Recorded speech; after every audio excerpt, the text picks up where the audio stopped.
और आपको बता दें इस वक्त की बड़ी खबर, बीएसएफ और सीआरपीएफ के बाद अब सेना के एक जवान का वीडियो सामने आया है। यह वीडियो भी वायरल हो रहा है। जवान का नाम यज्ञ प्रताप सिंह और वो 42 ब्रिगेड देहरादून में तैनात थे। यज्ञ प्रताप ने पिछले साल 26 जून को प्रधानमंत्री कार्यालय से सेना के अधिकारियों की शिकायत की थी। जवान का यह आरोप है कि अधिकारी सैनिकों से घरों में सेवादारी करवाते हैं। इस शिकायत के बाद यज्ञ प्रताप का वहां से ट्रांसफर कर दिया गया। तो यज्ञ ने 26 जून को पीएमओ से शिकायत की थी। घरों में सेवादारी कराने की शिकायत उसने की थी। तो देहरादून में तैनात जवान का यह वीडियो सामने आया है और उसके बाद कई सवाल भी खड़े हो गए हैं। इसके पहले भी कुछ वीडियो सामने आ चुके हैं। नायक प्रताप सिंह 42 ब्रिगेड में इस समय पोस्टेड हूँ देहरादून में। मेरी सर्विस 15 साल है। मैं 15 जून 2016 को एक एप्लीकेशन लिखा था जो राष्ट्रपति, प्रधानमंत्री, गृह मंत्री, रक्षा मंत्री, मानव और उच्चतम न्यायालय के पास में भारतीय सेना के में अधिकारियों द्वारा जवानों के शोषण के बारे में एक प्रार्थना पत्र लिखा था, जिसका लेटर प्रधानमंत्री पीएमओ ऑफिस से हमारे ऑफिस में एक लेटर आया, जिससे हमारे ब्रिगेड में हड़कंप मच गया और अधिकारी लोग हमारे ऊपर एक्शन करना शुरू कर दिए। मैंने उसमें ऐसा कुछ नहीं लिखा था जो कि भारतीय सेना के बरखिलाफ़ हो। ना तो मैं सेना के किसी अम्युनिशन डैम, किसी सेना के लोकेशन या छावनी या कोई ऐसा सेना के नक्शा या कागजात के मैंने उसमें उल्लेख नहीं किया था। ना ही ऐसा कोई नक्शा कागजात दिया था जिसके ऊपर मैं जो सेना के बरखिलाफ़ हो। मैं सिर्फ एक एप्लीकेशन लिखा था कि सेना में ऐसा नहीं होना चाहिए कि जवान जो फाइटर सोल्जर हैं वो अधिकारियों के सहायक या उनके मेम साहब कुत्ते टालाना, बूट पॉलिश जैसी संबंधित कार्रवाई बंद होनी चाहिए। इस बात को लेकर वहाँ से जब प्रतिक्रिया यहाँ पे आई कि क्या हो रहा है, जवान जो बोला है वो सही है या गलत है, उसके ऊपर सही, अगर सही है तो कार्रवाई करके उसको सही जवाब दीजिए। इस पर हमारे ब्रिगेड कमांडर ब्रिगेडियर अजय पासभोला साहब, डिप्टी कमांडर बीके जैन साहब, कैंप कमांडर मेजर रिचर्ड साहब और सूबेदार मेजर बाबूलाल साहब, सूबेदार मनीराम साहब और नायक सुमेर, ये सभी लोग मेरे ऊपर इतना प्रेशर बनाना शुरू कर दिए, इतना मुझे अभद्र शब्दों का उपयोग मेरे ऊपर करना शुरू कर दिए, बार बार बुलाना, मुझे टॉर्चर करना, मुझे परेशान करना, हर चीज़ डेली मुझे इतना परेशान करके रख दिए कि अगर आम सैनिक होता तो या तो सुसाइड कर लेता या कुछ और गलत कदम उठाता। लेकिन मैं ऐसा नहीं करूँगा। मैं एक सैनिक हूँ और सैनिक होने के नाते मैं अपने इस वर्दी की इज्जत के लिए ना तो मैं सुसाइड करूँगा, ना किसी के ऊपर गलत प्रयोग करने की कोशिश करूँगा। मैं एक सैनिक हूँ और सैनिक अगर मैं दुश्मन से लड़ सकता हूँ, उसको मार सकता हूँ, अपने देश के लिए खुद मर सकता हूँ, तो कोई ऐसा गलत कदम नहीं उठाऊँगा जो कि हमारी वर्दी के ऊपर लांछन आए। आज सुबह मुझे 10 बजे चार्जशीट या कोर्ट मार्शल के लिए बुलाया गया है। हो सकता है मेरा कोर्ट मार्शल हो जाए, लेकिन मैंने ऐसा क्या गलत कर दिया? मैं माननीय प्रधानमंत्री श्री नरेंद्र दामोदर दास मोदी जी से निवेदन करता हूं कि मैं एक एप्लीकेशन ही तो लिखा था, ऐसा क्या गलत कर दिया जो हमारे कोर्ट मार्शल और हमारे चार्जशीट के लिए ये कमेटी बैठा रहे हैं। मैं अपने देश के 125 करोड़ आबादी वाले इस देश के नागरिकों से निवेदन करता हूँ कि सैनिक सब पहले 125 करोड़ नागरिकों के बीच में से आता है, इसके बाद पैदा होता है वहाँ, इसके बाद सैनिक बनता है, ना कि सैनिक बन के 125 करोड़ के बीच में जाता है। इस जवान का दर्द आपने देखा। जवान यज्ञ प्रताप के आरोप पर सेना का भी बयान आया है और सेना का यह कहना है कि इतनी बड़ी सेना में कुछ निजी शिकायतें मिलने से इनकार नहीं किया जा सकता, लेकिन इस जवान की शिकायत की जांच की जा रही है और उसका समाधान करने का प्रयास किया जा रहा है। शिकायत का समाधान करने की कोशिश जारी है, यह कहना सेना का। 42 ब्रिगेड की यह एकमात्र शिकायत है। और ऋचा सिंह इस वक्त हमारे साथ जुड़ गई हैं। आप इन जवान की, यज्ञ की पत्नी है। जरा ये बताइए ऋचा, आपसे कभी जिक्र किया आपके पति ने कि इस तरह की चीजें उनके साथ हो रही हैं?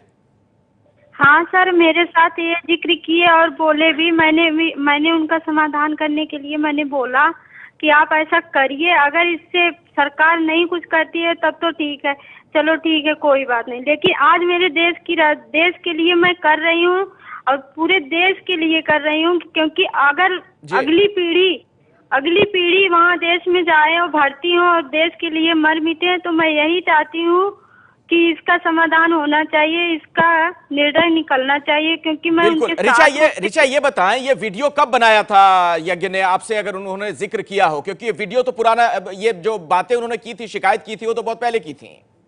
हाँ, वीडियो अभी ये बनाए हैं, आज 3 महीने की बात है। अच्छा, करीब 3 महीने पहले वीडियो उन्होंने बनाया था। हाँ, 2-3 महीने की बात है वीडियो। अभी वो छुट्टी आए थे 15 दिन के लिए, मुझे देख के गए थे वीडियो जी।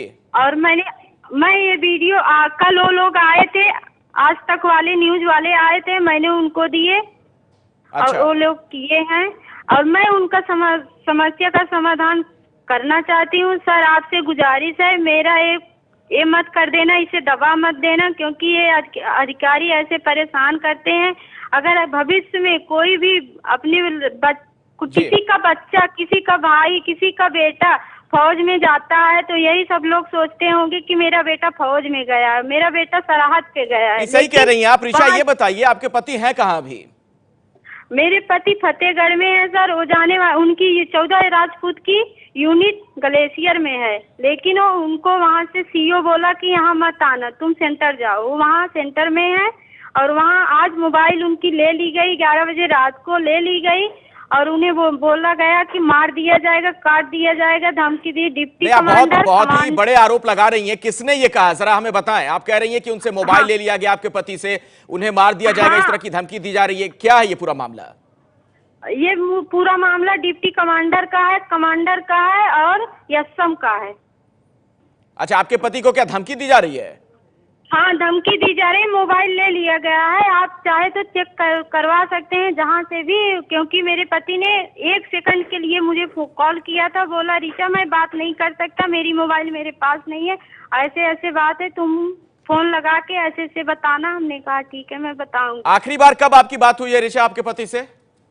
आखिरी बात आज सुबह, कल रात में 11 बजे बात हुई थी, आज 10 मिनट के लिए, आज 1 सेकंड के लिए बात हुई थी। मेरी आखिरी बात सुबह 7 बजे। तो लैंडलाइन से फोन किया था उन्होंने? आप कह रही हैं कि मोबाइल उनका ले लिया गया है, कल रात में ले लिया गया। तो नहीं, किसी दूसरे के फोन से फोन किए थे, मुझे ये नहीं पता किससे फोन किए थे, लेकिन दूसरे के मोबाइल से फोन किए थे। तो आपने कहा कि जो सुबह बात हुई थी ऋचा, बहुत छोटी सी बात हुई थी, क्या कहा उन्होंने उस दौरान आपसे?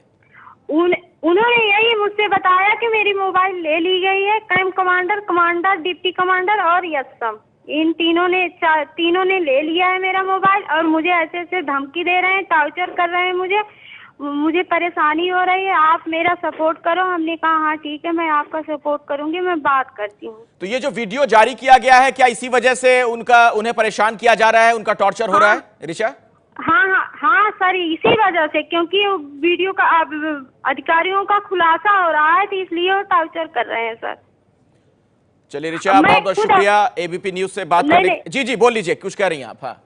हाँ, मैं कुछ कहना चाहती हूँ। मैं खुद अपने आंखों से देख के आई हूँ सर, मैं खुद अपनी आंखों से देख के आई हूँ। 2 साल मैं देहरादून में रही, तो उनके साथ में मैंने खुद अपनी आंखों से देखा, किसी की पत्नी, किसी का बेटा, किसी का भाई अगर जाता है तो अगर उसकी पत्नियों से पूछा जाए कि तुम्हारे पति फौज में क्या करते हैं, तो वो जवाब नहीं दे सकती कि मेरा पति क्या करता है। अगर ऐसे करेंगे तो देश कैसे चलेगा?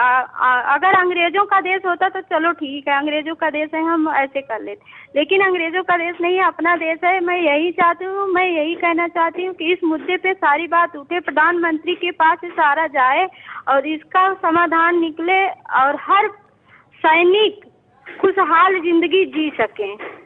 बहुत बहुत शुक्रिया ऋचा एबीपी न्यूज से बात करने के लिए। तो एक फौजी की पत्नी का दर्द आपने देखा, जो कुछ कहना यज्ञ का वो हमने आपको सुनवाया, किस तरीके से ये परेशान है।